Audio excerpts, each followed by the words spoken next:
Hello, brave souls. This is like the fifth or sixth time I've tried to record this video, so hopefully this is the one you actually see. But I have an AI generated story that I made with Claude that I think you might enjoy. It's a 10 chapter long story. The story I'm going to give you tonight, it'll just be chapter one, the outbreak. And I just need a little bit of feedback to find out if you guys want me to continue reading this or if we want to stop this and think of something else or do something else. Let me know. With that out of the way, let's go ahead and read this story. So, Chapter 1, The Outbreak. I'll never forget the morning it all started.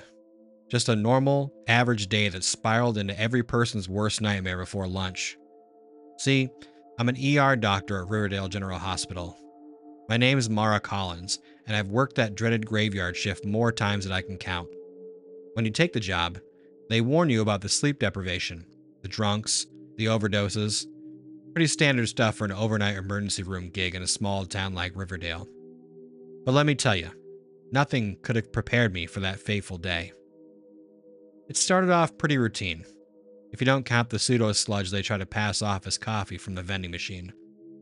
I was just settling in there for those final few hours before shift change, sipping my third or fourth cup of that tar-thick motor oil.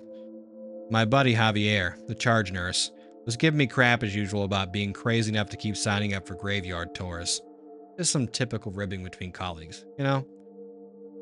We were riding the overnight shift, home stretch, both longing for the second when we could finally punch out, grab a greasy diner breakfast, and crash for a few hours of shut-eye. Little did we know, our chances of that were going straight to hell. It was maybe 6 a.m. when the first sign of trouble arrived. The ambulance bay doors flew open with a deafening clang, making me nearly spike my crude oil all over my scrubs. In rolled this gurney with a middle-aged guy tied down, freaking the hell out.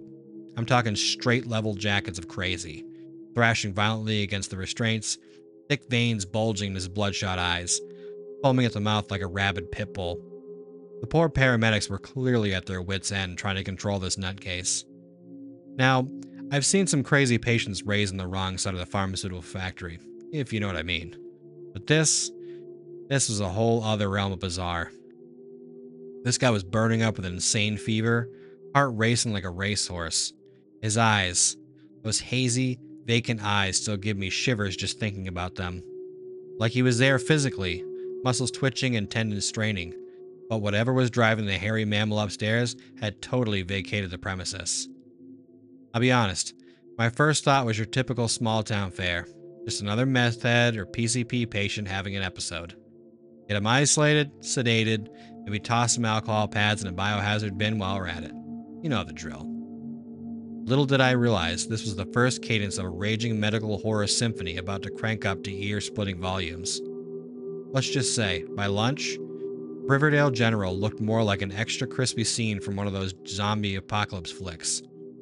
If I'd have known what I was about to live through, I probably would have taken my chances downing the rest of that vending machine sludge instead.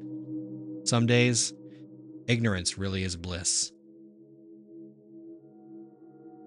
So that is the story that AI spit out for us.